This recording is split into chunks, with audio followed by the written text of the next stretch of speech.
Hello and welcome to Interactive Distractions, episode 451. I am your fill-in host, Travis Ballman. I am here with Mr. Jason A. Striker. Oh, hello. How are you? And Indus Hefe. What up? What up? Folks, we have quite a show. We got games. We got some introductions. We got some things happening on this week. We got news. And we have to talk about these year in review wrap-ups with Nintendo, PlayStation, Xbox, a whole bunch of good stuff there. I would say, guys, this is a full packed-in show that we're going to do. We're going to do in about 45 minutes. How about that? Sure. Okay, why not? Yeah, okay. All right, so, folks, here we go. I'm just going to take over the conversation right now. Please. This has been one of the worst weeks of my life. Oh, great. It's been so bad. I'm sorry to bring the energy down, but I've had a dog with pancreatitis, and she's been sick since Tuesday, in the hospital for the past 3 days, and it's just been constant visitations, constant calls with the doctors in a hospital, just making sure she's good. She's on the up and up. We've been through the ringer. My wife and I are run ragged, I'm sure. But we are still here, excited to talk about some video games. But yeah, that's really the only thing that's been happening to me. Literally, it's been taking care of this dog, or just kind of like following up with the hospital and kind of trying not to go crazy. But luckily, I had a good video game that I'll touch on later to help me kind of get through that. But that's really like the only thing that's going on with me. Do you guys have anything positive, like anything substantial? No, actually, it's not positive. Well, it's kind of positive. It's half and half. It's okay. There's a bad side and a good side. The bad side is I think this video game vinyl thing is a problem because I just paid an aftermarket price on eBay for the Snatcher soundtrack. Oh my God! What a great fucking purchase. Okay, but was it more than the game? Yeah, no. Oh, okay. No, it was actually put up on auction from like this pawn shop in the Northwest or something like that. Okay. And they priced it really low, but it's still like $100. So it's like, I was going to ask, like, probably like 150, I feel that was going to be around. Yeah. Most of the other auctions are like 150 on up, usually around 200. Mm-hmm. So I feel like I got a deal, as it were.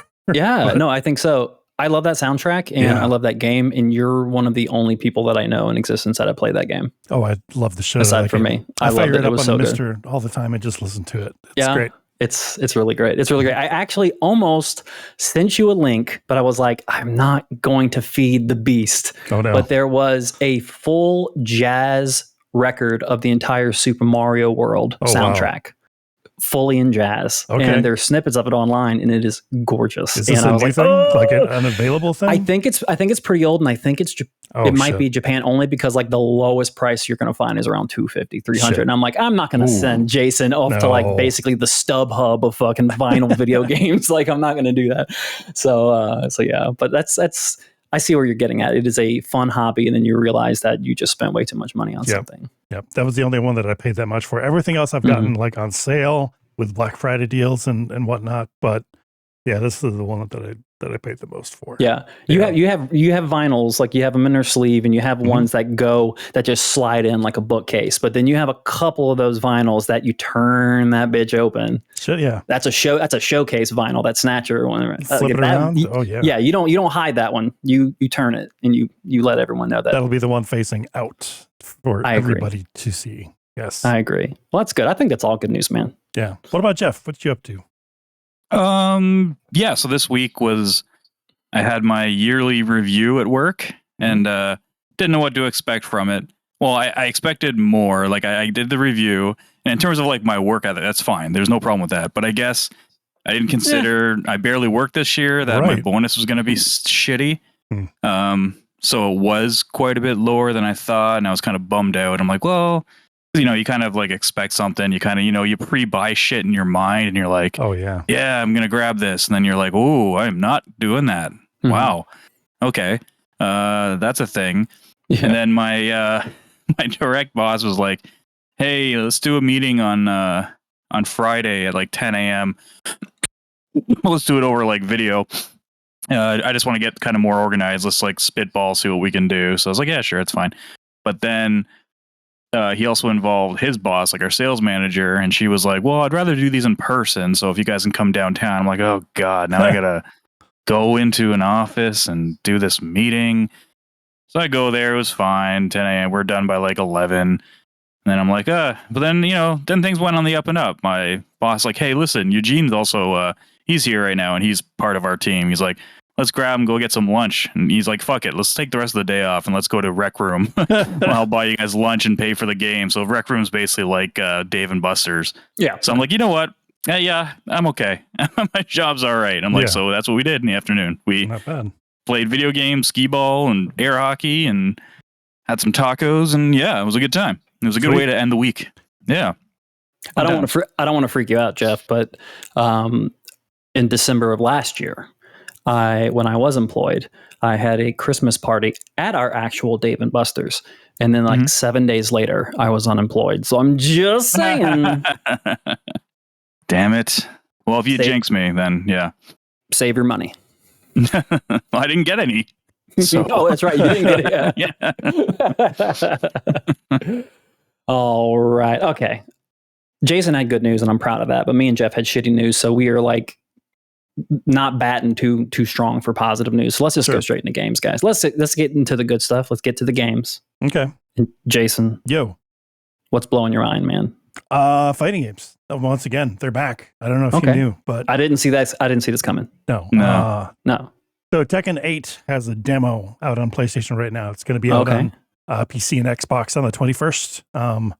So not too long. Okay. But yeah, right now it's just like a single player demo that shows off the story mode, the arcade, like where you play as the little avatar and you walk around the arcade and shit. And it's like, it's like a little RPG mode. I remember that in the trailer. Yeah. So, I have a question about that. Does that look like it's going to give you access into like playing other games, or is it just kind of like a meta way to like walk around and like start up like multiplayer games or something? Like what is this? Like DOA 4? It might just be single player stuff.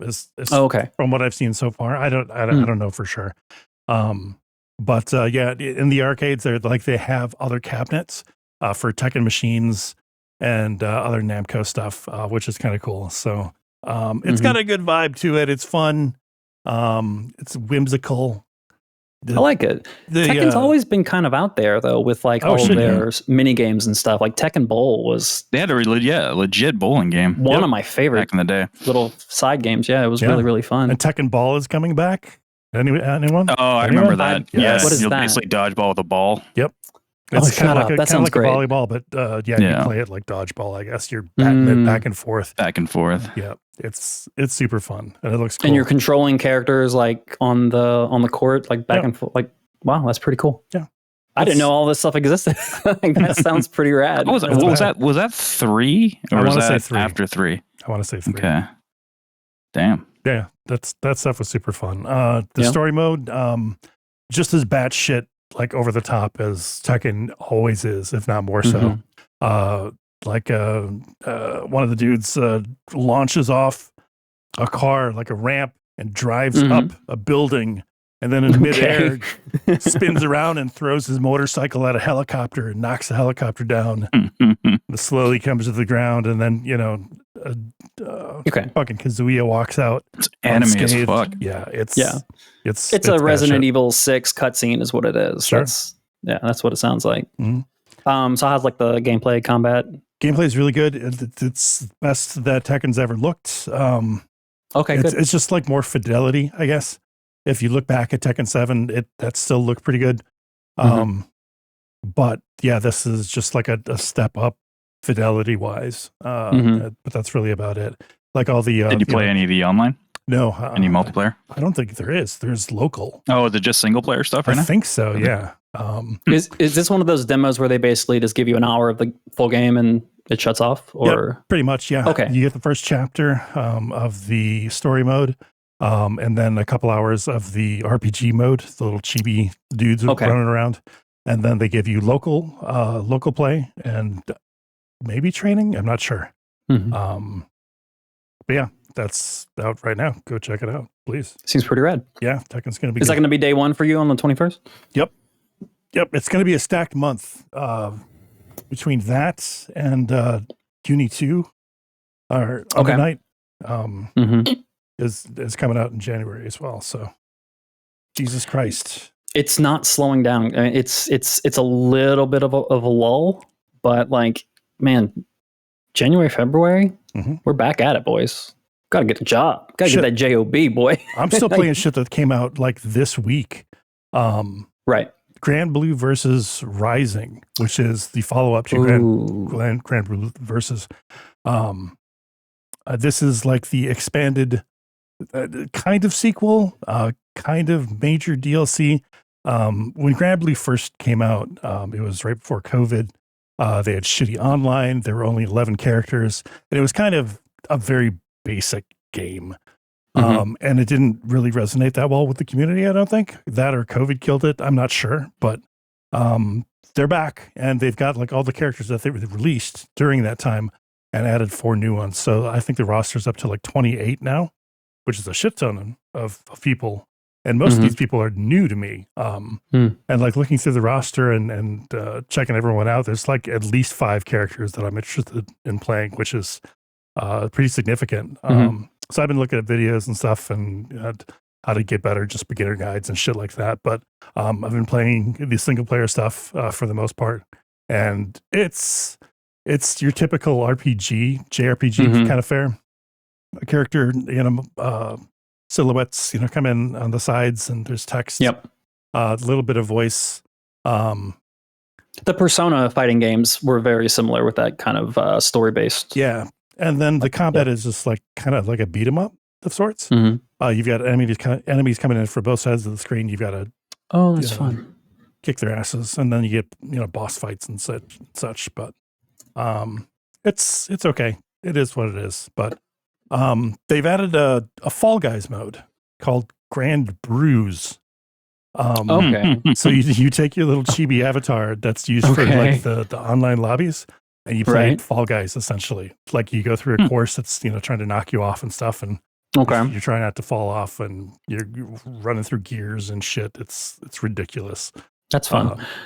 Like the whole time I'm sitting here listening to you talk about this, I was under the impression that this was kind of like a Blaze Blue style of fighting game or something, just based off the name. And I'm looking at videos and images and stuff like that. But this is like a straight up like action RPG, or is this a fighter? This is a fighting game. Yep. This is a fighting game, right? This is totally a fighting game. It looks like a Tales game or something like that. It's got a really cool art style. This is one of the best looking anime fighters that I've ever seen. There's just a quality to the animation and like the illustration. Beautiful. It's like the backgrounds I'm not as big on, but I think the character models in particular are done really well. And they have good shading. Well, yeah, good shadowing, good shading on their bodies and faces. Yep. This is a very impressive game. The outlines are very sketch mark, hand drawn and such, not like hard line outline. Yeah, they're very cool. This is really great. The character design's phenomenal too. There's some really neat looking characters in here. Interesting. This is kind of and this game's been out for a few years though, right? You said? Yeah. The first one, yeah. Yeah, the first one. Is this a sequel or is it like a expansion? This is technically a sequel, they're calling it. But it's not Granblue 2. This is just the follow-up. But be sure to check out the free version. There's actually a free version where you get 4 characters, 3 are rotating, 1 is permanent. And you get access to training. You get access to most of the online, and Granblue as well. Don't forget that. If Granblue is in there, I'm all for it, man. You got me. But yeah, they've got a regular version for $50, and then one with the season pass and some extra cosmetic stuff for $75, I think, which is the one I got. Gotcha. Yeah, I'm kind of all in on this for a little bit, at least until next month when Tekken and are you playing online? Are you playing online as like online's really good. Online's really good. Yeah, it's got rollback netcode this time, which is also another big selling point to this version. So yeah, there's never been a better time, I guess, than now to get into Granblue. There's tons of tutorials out there as well. There's very passionate people in the community, so they try and welcome people in. But that's really all I've been playing.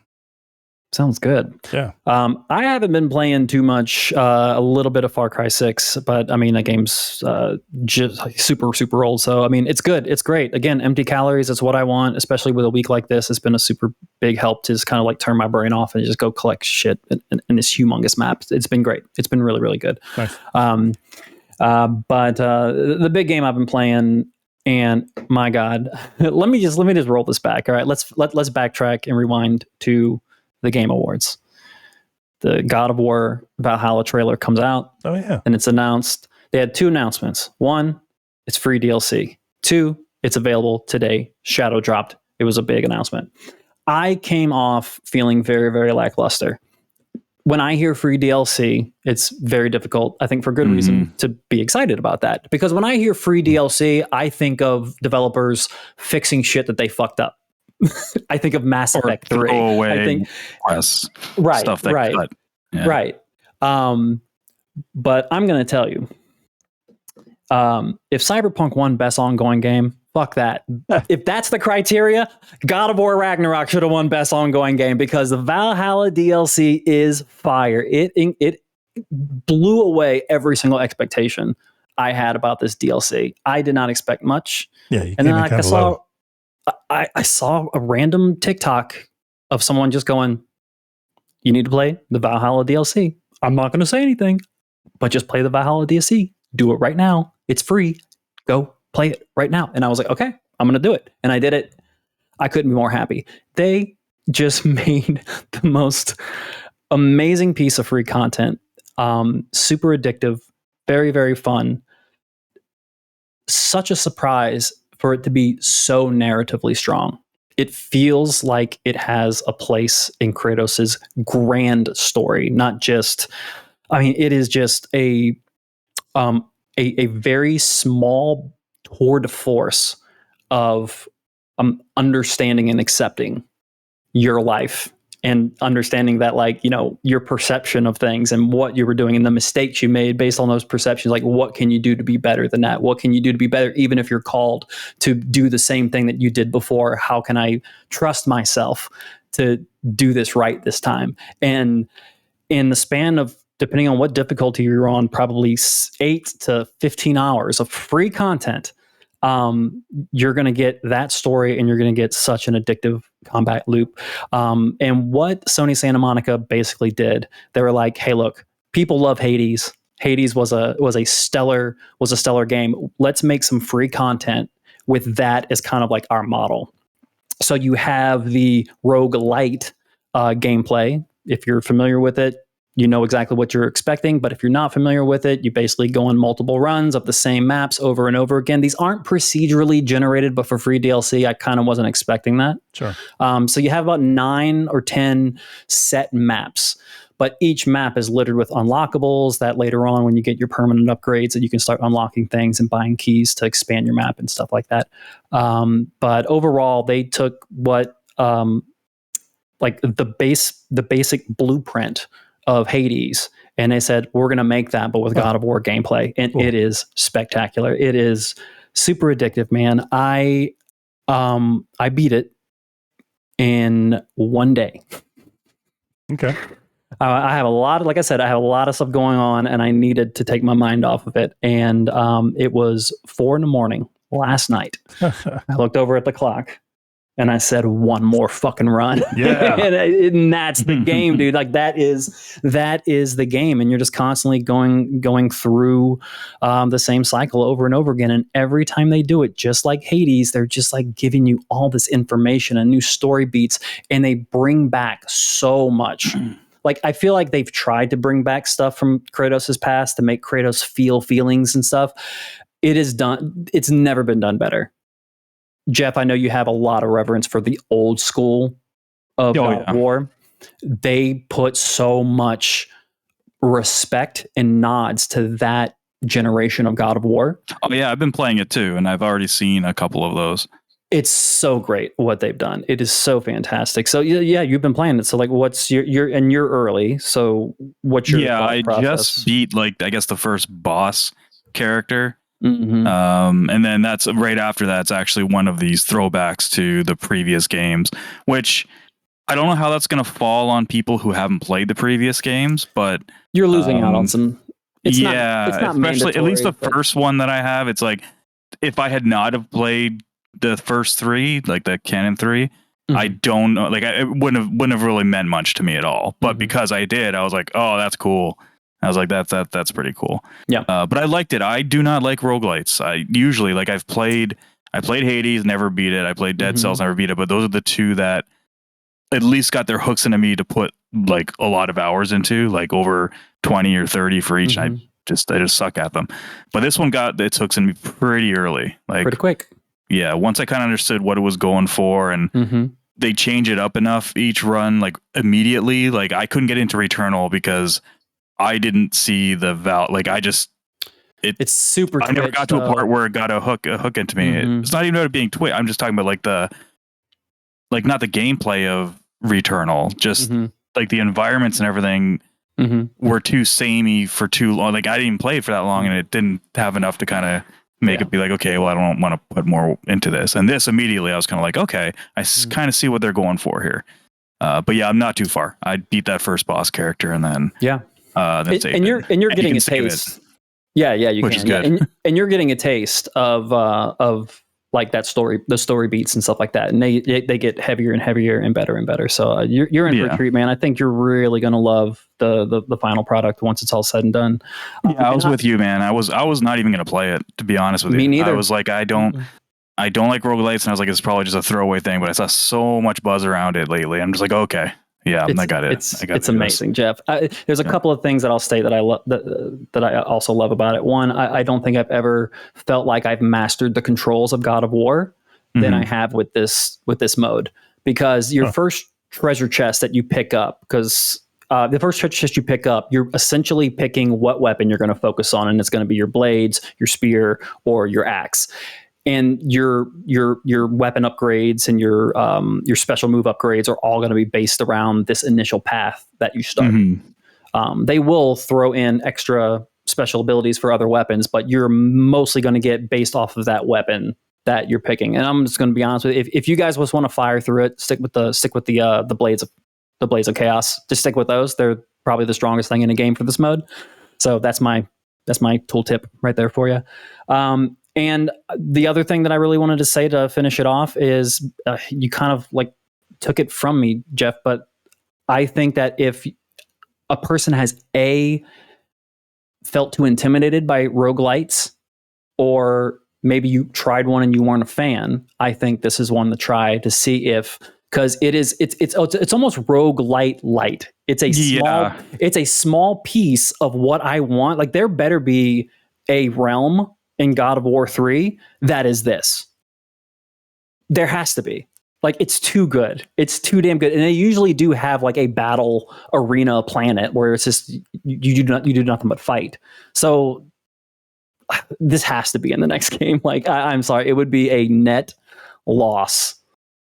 Very similar to like that first Assassin's Creed that you played where they took out the pirate ships. It's like, yeah, this ain't it's not as fun anymore. Like it's good, but it's nowhere near as good without the ships. If it's optional, yes, I think it would be cool to have it in the other one, right? The next and those one. Those combat trials are optional to a point. Yeah, they pretty much all are. Yeah, so I think this needs to be in there. They struck gold. Jason, were you a huge fan of God of War when that came out? I played through, both God of War and Ragnarok. Got to play it, man. Not a huge fan, but I definitely I'd played it enough to beat it. So yeah, I'm interested in this. This I think sounds pretty cool. Yeah, and just I like the synergies a lot more in these games than I did the previous ones. Yes. So yeah. And when with this mode, adding these cool weapon synergies on top of this already great combat system, it just makes it so much more interesting and fun and everything. It's great. Easiest recommendation. Yeah, I think right from the start, like they did have those synergies in the base game, but the way that you have to pick and choose your stuff, it makes you do them. It forces you to actually figure them out. And that's, I think, one of the reasons what kind of makes it easier. And like you said, you kind of, the struggling with the controls thing in the base one, this one's easier because it teaches you the game, it teaches you those synergies, and then you keep doing them. And then, you remember them. And it's just in the first couple hours or hours. And they take out anything that could be convoluted as well. So like all of your stat abilities or any perks that you can get from like weapons or from armor, that's all gone. All of that stuff is strictly cosmetic. You were stuck to the rules of the game, of like the mode itself. Yeah. And I thought that was a good move. I think that was a really, really good move, because although I feel like in a future iteration of this, you can like expand it, and then you can start adding build sets into this mode. And I think that could be extremely, extremely interesting. But it's phenomenal. And it does seem like there's probably not going to be anything else after this free DLC. So good on them for making a great product, man. It's top notch. But what else you guys got? I've started my Baldur's Gate 3 single player playthrough. Yep, I'm really enjoying it. I'm hitting the spot right now where I'm starting to get overwhelmed with everything, and not everything in terms of like quests and stuff like that. More like I hate missing out on shit in games. So like I will run into something and be like, is there like a better option for that? and then I find, like, I did this with Divinity Original Sin 2, especially towards the end, where I would just start looking up shit and be like, oh, I don't like the way I did it. I want to try it the other way. But I know if I did it the other way first, I would have had the same feeling, if that makes sense. Like, it just would have been like the grass is greener type shit. Yeah. And I have to stop that, because that's when I kind of started like falling off Divinity, is because I was doing more reading online than I was playing the game. And I was like, no, I can't let this happen to Baldur's Gate. It's way too early. So I'm trying to just, for the most part, outside of like builds and stuff, I'm just trying to kind of go with the flow of it. But now I'm starting to get overwhelmed with, there's so many fucking spells in this game. Oh my God. I'm like, they do not slowly dwindle these out to you. No. And like with like Shadowheart, I'm being like, okay, so what do these do? I'm just going to start trying to use them. And then it's like, okay, you can use this spell. It sounds awesome. Oh, but you can only use it on, I don't know, use it 2 slots. You want to use it on more than one person. Okay, right. Cool. You can't use it on a character that has this feat. Okay. All right. Okay. You can only do it if whatever has, like, I don't know, metallic armor. Okay. Then it starts to get into like, oh, you can't cast it if your character fucking went swimming half an hour after eating lunch. It's like, fuck, I don't know what to do. So I'm like trying to look up shit, and I'm just like, I need to get a good. I need to pick, especially Jason and Chris's brain regarding some spells and stuff, because I'd be like, there's this cool spell she can do that makes it so everyone has like amazing spell or stealth checks, so they can hardly be like seen stealth. But then I that gets removed somehow, and I don't know how it's being removed. I'm assuming it might be I'm casting another spell. Yeah, it is a concentration spell. So as soon as you cast something else, you break your concentration. It breaks the yeah. So if I cast that with Shadowheart, I can't do anything with her. You've got to move around it. You can move around or channel. Okay. Okay, so that's something I gotta start doing. Like, it's just stuff like that, just knowing the rules of the game. But I'm loving it. I like it a lot. Don't feel bad, dude. Don't feel bad. It took me 40 hours at least to figure out that I can't cast another spell after I start concentrating. Like, I can't. It took forever, dude. It took forever. Yeah. I'm also looking at her spells. I'm like, so many of them need concentration, so I can only do one of those at a time, right? Okay. So it's okay. So all right. Okay. Every day's a learning experience with that game, man. There's no lie whatsoever. Like, something new. I still see people who have beaten the game more than once that are still learning shit. So I am playing on the easiest difficulty, though. That does help out, at least with some of the fights. Yeah. Not saying it's easy, but it's easier. It's still a pretty challenging game. To do that. Yeah. There was one fight in the Underdark. There was like a burrowing boss that like can run away and come back throughout the entirety of the Underdark if you don't kill him fast enough. Yeah. Shit. You don't know about this? No. Oh my God. How did I know about this? Yeah. Oh yeah, it says boss. He kicks your ass, and if you can get his life down, he runs away, and he'll pop up somewhere else and fight you again, like nonstop, and unless you can beat him fast enough. He's a bitch. Never oh found my him. God. That's the cool shit. That's the one boss that I turned my difficulty down for. That was the one boss. Yeah.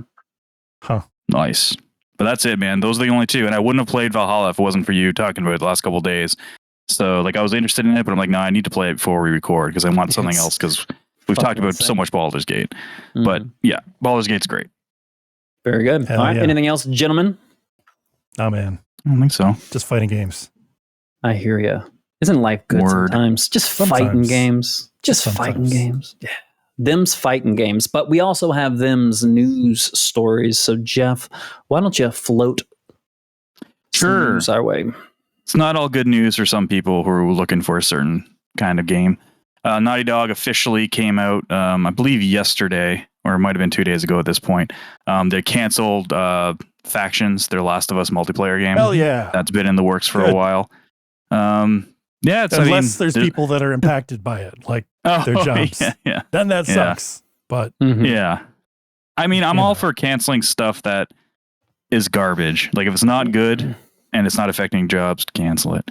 Well, the argument was that the Factions was not garbage though, and there is promise in a Last of Us multiplayer in a multiplayer game. So I mean, I think that there is some, as a live service afterwards. game. Yeah, afterwards. Right.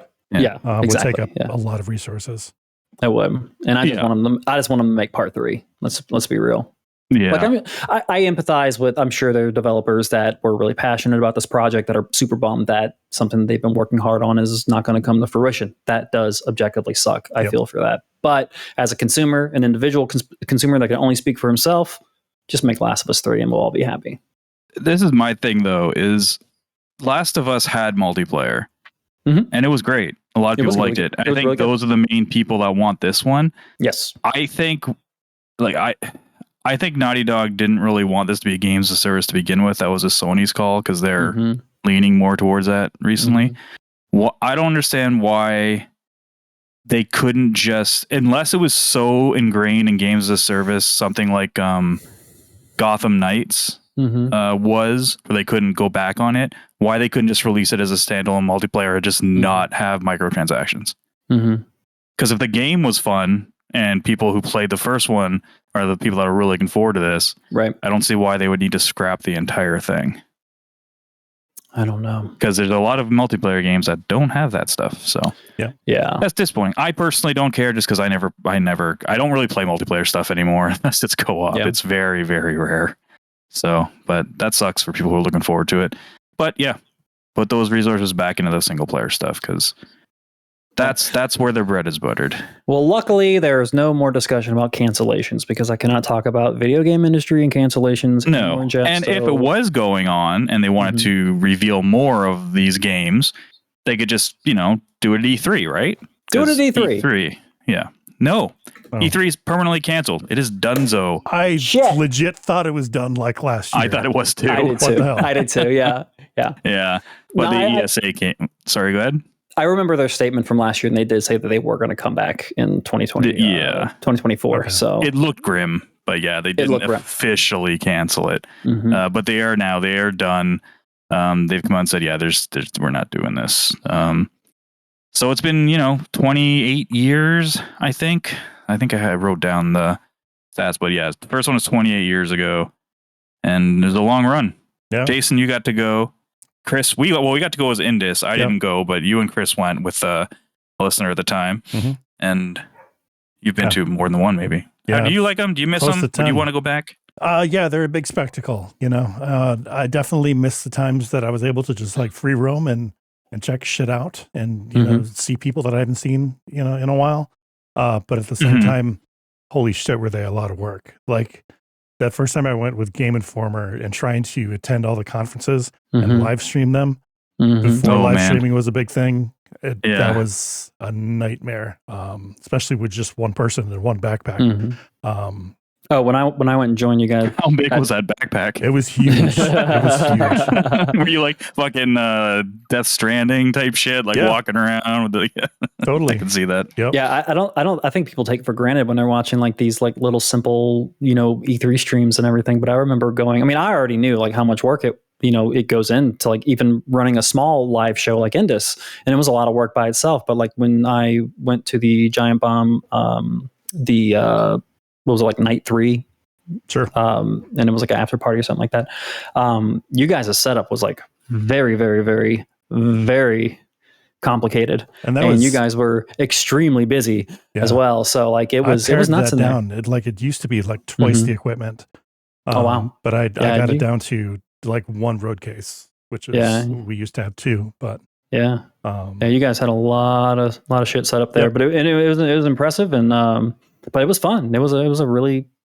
It's sad that is going to go, but it does seem that out of these ashes, we've already had the Phoenix that is Summer Games Fest, and now that E3 is pulling out, look, I think there is going to come a time where they're going to be like, Summer Games Fest is going to be like, because like Keighley always wants to grow, he always wants to get bigger. He will say one day, okay, let's make a physical show. It's going to happen. It's going to happen. It's possible. It won't be E3. It'll be like Summer Games Fest, but it'll be Keighley's thing. Like Keighley wants to run that. Yeah, he's already dipping his toes in it, like these Summer Game Fests and such. So like, it's just a matter of time. He wants to be the king of the reveal, and E3 was the only thing in his way. And now that it's gone, he can really step up. I think he's going to rule the world. He frightens me to the core, Jeffrey. Thanos just gets stronger, man. The way it is. And maybe something that should have been canceled the day before. Remember that game? That game was announced like 3 or 4 years ago. Can't remember exactly. That actually might have been announced at a Game Award at Keighley's event, maybe. Really? I think I don't remember. It was like 3 or 4 years ago, I think, right? I think so. I'd have to see if it was actually at the Game Awards or not. Yeah. Or Summer Game Fest. But this was like a thing by his developer called Fantastic or Fantastic. I thought of something funny. If you guys thought the day before was bad, the sequel 4 days later is even worse. Yeah. I almost put that on Twitter. Funny. I almost put that on Twitter. You should have. That was fun. That was good. But I wanted to unveil it here. Okay, gotcha. Yeah. Exclusive. There's our clip. So this game was under a lot of scrutiny ever since it was announced because it looked ridiculous. The trailer showed like it was gameplay. It looked like something that like no one's ever seen before. It's going to be this MMO, Last of Us. Division, yeah. All these games put together. And then they didn't show it for at least a year, and they kept saying it was getting delayed. And mind you, this was it Kickstarted or it was crowdfunded for a lot of it? It was not crowdfunded. Okay, it wasn't crowdfunded. Okay, no, they had backing. They had partners in backing. Gotcha. Mm-hmm. So it eventually came out, and then it's very, very bad. IGN gave it a 1. A 1. That's bad. That's like I think the lowest I've seen before that was a 4. A 1. I've seen some lower scores, but like IGN? I don't know. Yeah, maybe. IGN's pretty. Doesn't 1 kind of seem like it's kind of like a little political? Like it doesn't seem like that's an honest political. review. I think it's to make a point. I think it's to be like, okay. Don't even like. Usually 4s are like broken. Don't buy it. This is like fucking. This is like burn it a lot. Like. One is that King Kong game that they just released, that Skull Island, like really cheap game that got, really shit on, or Gollum was also really Gollum. bad. Yeah. But a lot of people were saying this was a scam from the get-go. And it turns out it might have been because 4 days after the game comes out, they announced that they're shutting down the company. They're going under. They can't. 4 days, man. Yep. They don't have the funds to fix the game or work on the game, so they out. And of course, there was a big uproar, and then they came back online and said that you will get a refund from Steam. I don't know how that's going to work outside of the regular Steam refunds. I'm not sure if Valve has come out and said anything. Well, apparently the company has not received that money yet. The money is all through sitting with Steam still. Yeah. So that might go out there, but who knows about the money that they got elsewhere, but and they're already apparently trying to change the name of their company on other games that they've released. Mm-hmm. So there's a lot of fishy stuff revolving around it, and yeah.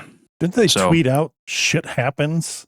Yes, they did. They did actually. That was one of their tweets before they shut down. Yes, there is context does matter, and sure, people are being extremely, extremely brutal to these people online. Look, I don't know if this was like meant to be a scam from the get-go. I think it was wildly mismanaged by people who had no clue what they were getting themselves into, and they're scrounging it's a fire sale. They're trying to make as much money as they can, get as much money as they can get out of this, pay off as much as they can to their partners, to their investors, and call it a day. That's really what's going to happen. So, it's I'll send you a video, a documentary style video I've seen. A lot of it does kind of scream scam to me. Okay, I mean, it very well could be. Have a history of. I just see doing stuff like this. Yeah. I'll send you the video. You should give it a shot. Okay. It's actually really entertaining. Okay. It's they bring up a lot of good stuff. Yeah. But yeah, so don't buy it if you haven't bought it. I don't even know if you can buy it anymore. I'm not sure if it's like delisted or anything. Probably is. What else we got here? Oh yeah, so back to the Keeleys. OD showed their Overdose, Kojima's new game, showed their trailer. And of course, what do people do when they see a trailer? They go over it with a finely toothed comb and a magnifying glass. And it turns out there were hidden characters, like Japanese characters, in the mouths of the actors. Oh, and really? People figured it out, and they put everything together. And the word that it spells is Quiet Hills. So Quiet Hills. For those who don't know, Kojima's game that he was working on with Konami before he left was Silent Hills, and that was the PT thing. And they also said, Kojima said that there's more people involved in this that haven't been announced yet that will be surprising, which leads a lot of people, I wouldn't say a lot of people, some people speculated that it could be Guillermo del Toro, and this might actually be what PT would have been. Yeah, which I don't think that's the case. I think Kojima is just Kojimaing. He's got to have something in every trailer to fuck with people. Yeah, for sure. Whether or not I think that's this is like sticks is neither here nor there. It's just he needs something to put out there. Yeah. Oh yeah. Exactly. Yeah. Who knows what this game is going to be? And I highly doubt it's going to be. Even if it is some of the ideas that he had for PT, I don't think it'd have to do with like gameplay wise. Yeah, and they're kind of shying away from the term gameplay, I think, and making it an experience. They're saying like experience. It's like an interactive experience, and this is going to be an Xbox exclusive game, right? Yep. Wasn't? Yep. Yeah. How about that? And who knows when that's going to be? Bring back the Kinect. There we go. Bring back the Kinect. Yeah. Oh God.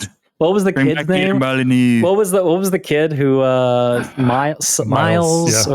Yeah, like the was it Miles? Oh yeah, the one that I remember that kid. We've been through some shit. AI. We've been through some shit, boys. We've been through some shit. I can't believe that released.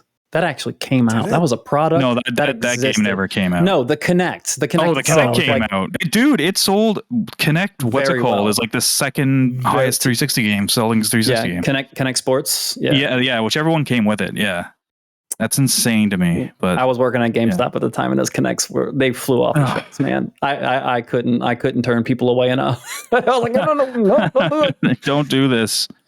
And then Microsoft doubled down and they made people have one the next generation. Fun times.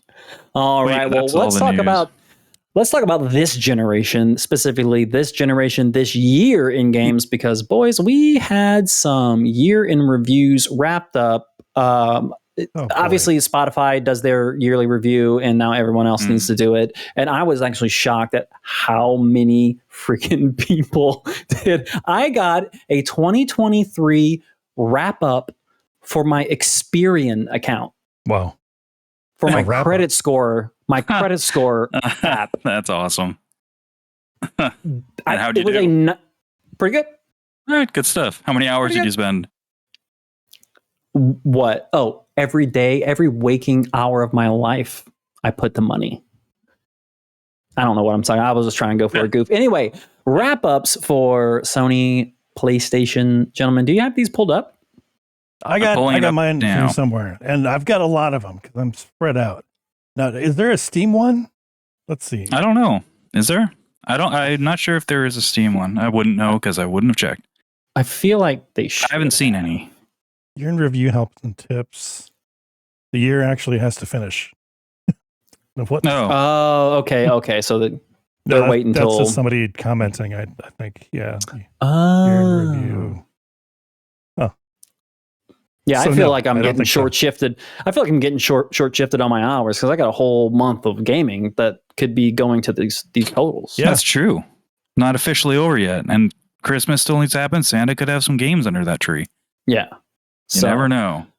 Jeff, do you want to go straight to the user comment ones and do that, and then we'll talk? Oh, you want to do that ours? first? Okay, sure. I don't. Let's just read theirs because I don't want to go through. I don't want to be boring.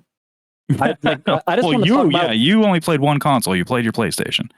There's other people here. Play with your PlayStation. Yeah. Okay. Yeah. Sure. We can go hit up the. I mainly only care about how many hours, how many games, how many trophies and chivos did you drop? That's what I want to know. I don't care about what game did you play the most, or I don't care. All right. So you're going to hear it though. Sorry. Yeah, you're going to. That's the point of these. You can go take a pee or something. Jason and I will have fun reading off numbers that mean nothing. That mean nothing. Yeah. So we got James H from the Twitters. He says he sends his in there on his PlayStation 5. He played 110 games. That's a lot. He started with Ratchet. He started with Ratchet and Clank on January 3rd. So he started early, just after the Christmas. He's like, all right, time to get some games in. He played 416 hours total, which is a decent amount. I've noticed after seeing a lot of these being posted online that we most people don't game as much as you would think. So 416 hours, 81.73% was playing 63 games on his PlayStation 5. So that means that the other percentage could be PS4 games. Gotcha. His top game of 2023 was Yakuza Like a Dragon on PS4 and PS5. Okay, and he's one of those. He's one of those. He's one of those Yakuzos. Those Yakuzos. One of those Like a Dragon dudes. He's 17% of his annual playtime was that game. So the majority, yeah. So that's from James H. He likes his Yakuza, and good on you, dude. He started with the Ratchets and the Clanks. I hope I didn't miss a screenshot in there, James. I think I got all of them. Another one from Dano from the Twitters. He sent his for Xbox. His total playtime was 1,504 hours. Jeez. That's a lot. His most played game was actually Capcom Arcade Stadium 2. Wow. Yeah. And interesting games, man. This is insane to me because, hold on. That's okay. I have to look into this because I don't know. No, it's got to be for the year, right? His total gamer score for the year, 322,139. For context, since achievements were a thing, for this year, since achievements were a thing, I have 119,000. So that's how many years ago? 2006 till now. Oh, that's a lot. Mine's 42,000. Yeah, I think I'm at 80 or something. Yeah. So I don't know. Maybe that it does say total gamer score, but it also says 2023 year in review. So maybe that could be his total game. I'll have to ask him. I'm like, dude, is that your total, or is that just what you had in the year? Because if that's the year, holy crap, that is insane. And how many achievements does fucking Capcom Arcade Stadium 2 have? I don't know.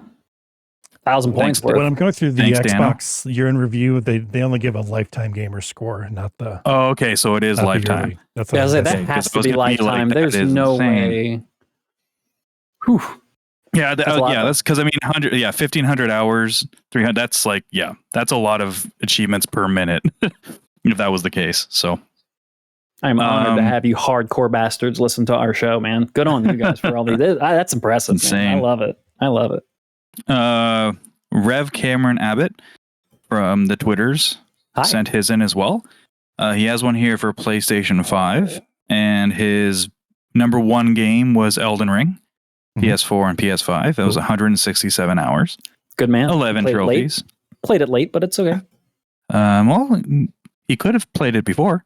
He could have. He could just be loving it and playing it over and over. I'm sorry for judging you. I'll shut up. Yeah, there you go. 39% of his time was playing that.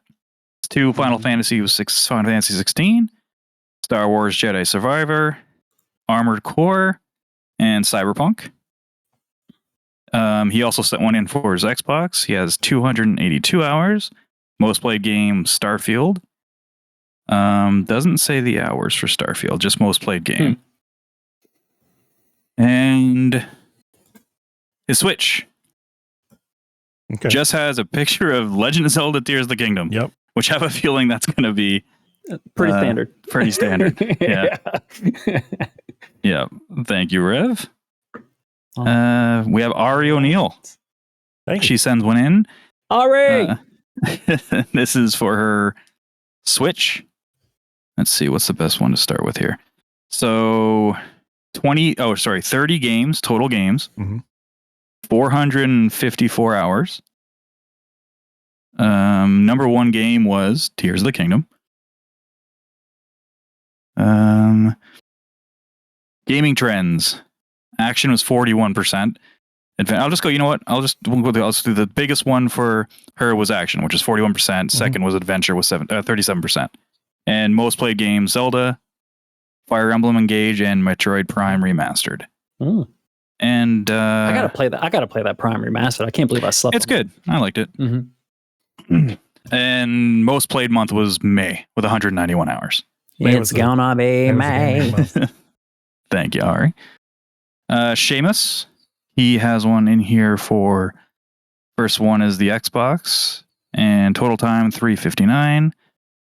And most played game Battlefield 20, whatever the new one is, 2042, 2047. It's Battlefield. Yeah, the Battlefield. Yeah, the first one. Yeah, you're going way back. His PlayStation 5, he clocks in at 125 hours. 17 games. Most played was Final Fantasy 16. And I don't know what this is. Starting with Max Machina. 49 games, and he started with Nex Machina on January 2nd. I don't know what that is. Do you guys know what that is? Nex Machina. Nex Machina? Yeah, I think I do. Let me see. I know the movie Ex Machina. I know them. Yeah, I know them. That was a great movie. This is Nex, N-E-X. Yes. Arcade style twin stick shooter from Housemarque. Oh, okay. Oh, it's a Housemarque joint? Yeah. Okay. I've definitely seen that at some point. Interesting. Sure. And that is all the ones from the socials. So thanks, everyone. All right. Sure. So who wants to go first with some of their highlights for their year? Where to I'll start? Let me see. I'll do mine. Yeah. Because I'm just going to run through real quick my Xbox and my Nintendo to get out of the way because it's not remarkable.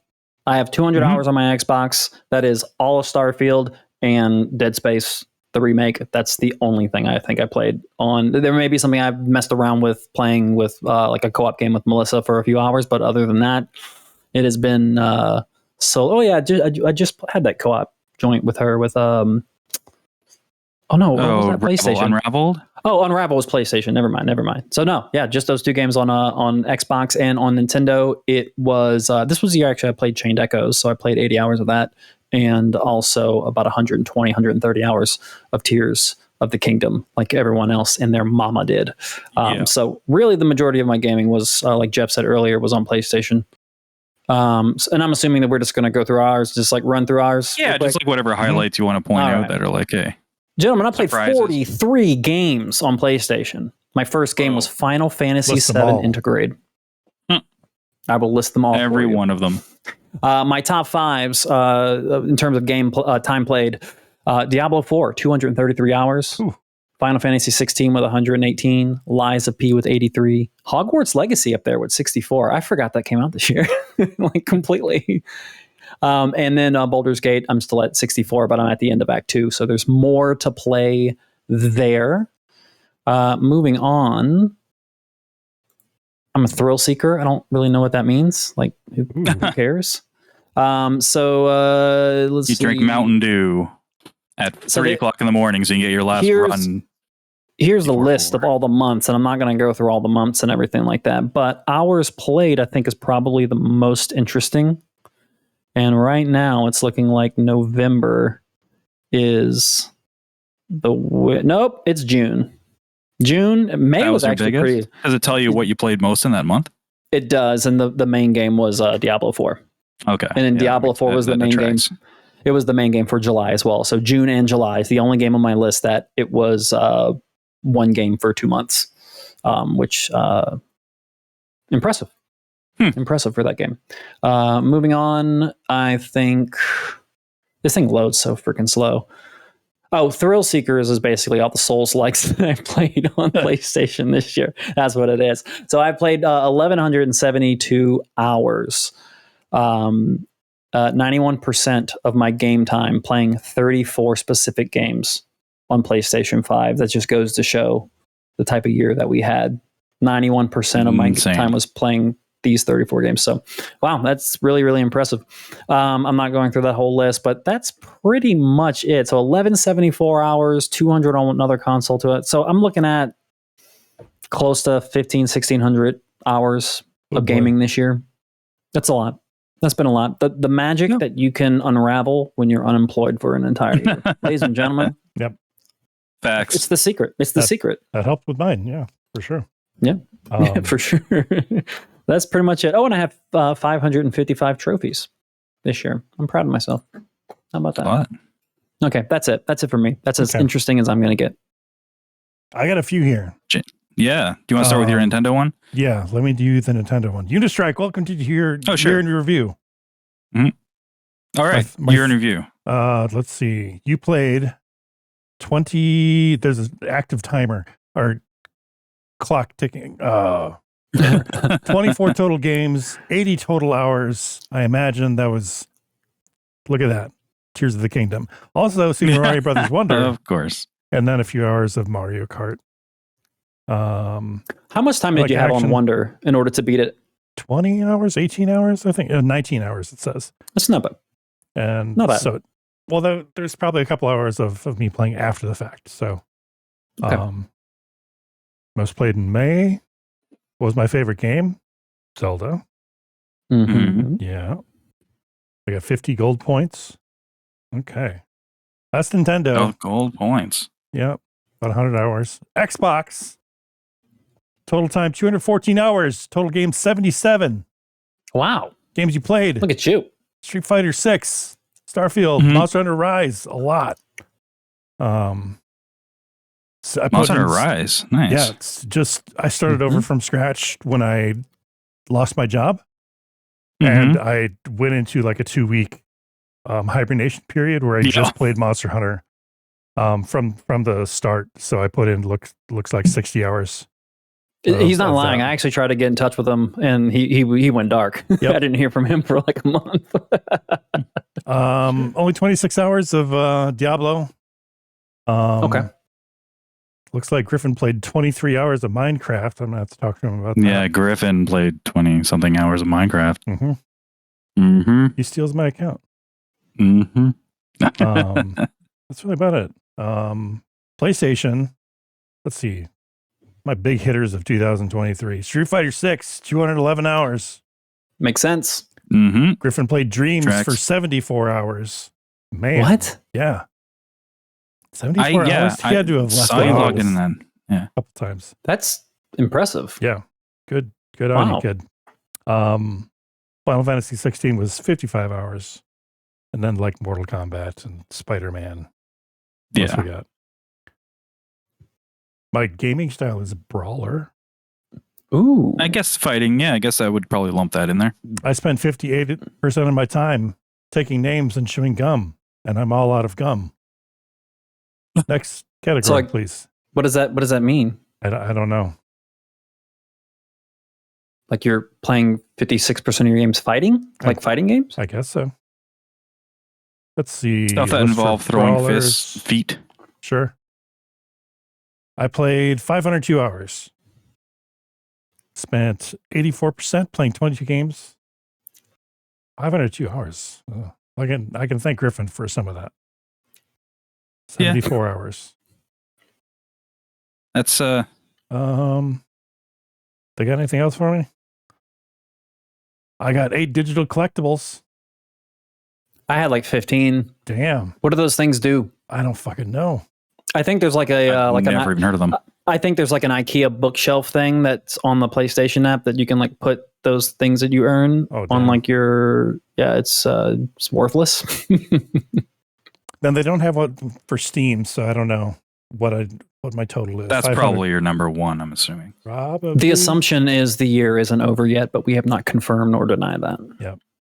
All right. Yeah, that's my stuff in review for consoles anyway. But that's it. Yeah. It's been a good year. So the next time we talk about any type of year in review is going to be when we sit down with Chris and discuss our game of the year. So we'll probably end up doing that. We don't have a set date yet, but probably in 2 or 3 weeks, we'll probably have that nailed down. That'd be great.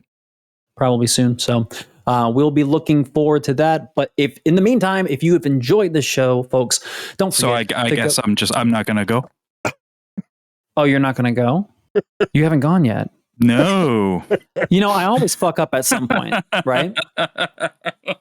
I was like, I'm just going to see how long he goes here. Like, we've had this conversation before. Like at some point toward the end of the show, I will fuck up majorly. I was tempted to wait until the very, very end and be like, when we're doing our sign off things and be like, and this is Geoff and I'm about to give you my year in review. But then I was like, no. That would have been way more entertaining than this awkward situation we find ourselves in right now. I'll go quickly with this. Nintendo. One of my surprises, I totally forgot I even owned this game and I even played it this year, but my first game was Bayonetta 3. Oh, wow. That I started in January. I need to get back to that at some point. I played that for 1 hour. 1 hour. So, all right. Yeah, I only played 21 games on the Switch, 122 hours. And my top games were Zelda, Metroid Remastered, and Divinity Original Sin 2. Wow. Because I bought Divinity Original Sin 2 when I went to New York because I was obsessed and I wanted to play that while I was on the road. Yep. Okay. I was obsessed with it. I was like, I don't care if it's not cross save. I'm going to start a new character and yep. I remember you saying you were going to do that and I was like, all right, you do you, boo. Yep. That's my toxic trait as well. Like I buy fighting games cross-platform all the time. Mm-hmm. Just I have so many copies. Like Street Fighter, I've got 2 different copies of that. So yeah. It's known to do that. May was Zelda 79 hours. So yeah, that was pretty much that's my list for the Nintendo year. Maybe that's one that will increase after Christmas because if I get Mario, that's gonna definitely add some to there. For PlayStation, I get a loading screen. That clocks as well. Yeah. Yep, that's happening right now. It's just we're supposed to have fast loads this generation. What the fuck? Exactly. What the hell's going on here? I do actually wish that you could do this from your consoles just for shits and giggles, but here we go. Finally, so I played 26 games on the PlayStation 5. Respectable. First game I played was the Callisto Protocol in January. That was for the second time, by the way. Oh no, that was the first time. Top 3 games, Final Fantasy 16 was number 1. 48 hours, Resident Evil 4 was number 2. Which is surprising. That game is just not as long as I thought it was. It was just under Final Fantasy. Then Spider-Man 2, Remnant 2, and then number 5 was Immortals of Avium. And Role Player is my title, which that's what I would call you. Yeah, that's play all those. I feel like I'm missing one. 220 hours. That's the one I haven't said. 195 trophies. Oh, and I got my first platinum. I wish it said that on here. Got my first ever platinum this year. Good job. So that was fun, man. Yeah. So that was my PlayStation year in review. And the big one. The Xbox. Yeah, this is going to be the one with most of the hours. So this one is total time is 994. The total game's 112. Jesus. Now, mind you, I think it just tracks when you launch a game. Sure.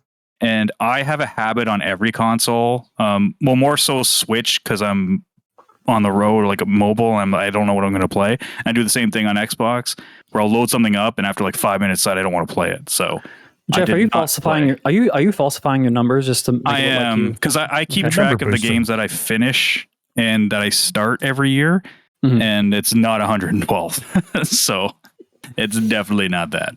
Yeah. This one actually shows my total gamer score this year is 12,299. That's pretty good. So yeah, it's not bad. Biggest gameplay was June, and my biggest games were number 1 Street Fighter 6 with 120 hours. Okay. Number 2 was Divinity Original Sin 2 with 77 hours. Starfield 73 hours, and I think it only does the top 3 on here. So that's all basically the highlights on that one. There's not really much else on there. So yeah, I'm not quite as high as Travis, but higher than Jason. So I'm right in the middle. I'm the middle child on this one. About 1,400 or so hours, or like 1,300. I'm the baby, the baby gamer. The baby. Well, you got the Steam one that doesn't come out, so that doesn't really. And you also have a child, right? And like we don't have that. I was going to say this. Well, I'm saying the Steam is probably going to add a good chunk of numbers on for you. Totally. Yeah, I've looked at. These are fun. I like doing these every year. They're just fun to see. I definitely took some time to like really look at people's results for like gaming and kind of like look at who they are as a person, and not in a judgy way, but like look at them as a person as like, okay, this is what I know about you. You have 3 kids. I expect this amount of gaming from you. And I look and I see like 30 games. Hey, respect. 30 games, 3 kids. Good on you, man. You got it. So like, I just see it. But then I see like, I see Ari and I see their crew, and everybody's like, most people are like single. So you can definitely see the people, because we're all in relationships. You either have kids or you're in a relationship or you have both. And I looked at everybody's hours played like on PlayStation, and everybody's like around somewhere hovering around 400 to 600 hours more than what I'm at. Someone in a relationship but with no kids to distract me from gaming. So I pretty much have the hypothesis that a relationship, an actual significant relationship that you're in, will siphon about 400 to 600 hours of gaming time. And if you want to be in a relationship, you have to ask yourself, are you willing to give up that many hours of games? That many hours of gaming. If you are, if you can swap out 400 hours of gaming for intercourse, I think that's a win. I think that's a win. I think that's a win. I'm down for that. So anyway, that being said, Jeff, are you done? Do you have anything else to say? I'm trying to think. No, I'm good. Okay. I'm embarrassed. I apologize about that. No, so okay. Anyway, now that I've been humbled to the core, ladies and gentlemen, you can humble me more by going down south, right below me, clicking on that interactivedistractions.com. That's going to take you right to our link tree. Any type of way you need to get in touch with us or find any links, you can find it there. It's not a link there, but like interactive distractions it'll take you to the, it'll take you there. Anyway, I was doing well, Jason. Sorry. That's correct. And if you're listening to us in audio form, definitely send us a review and send us a like on whatever podcast player you are listening from, and also on YouTube. Don't forget to like, share, subscribe, all that goodness. We would appreciate you following us on this grand adventure that we call Indus. But until then, it has been a show. It has been a long one. And my name is Travis. I'm Jason. No, I'm Jeff. Play your games and have a good night.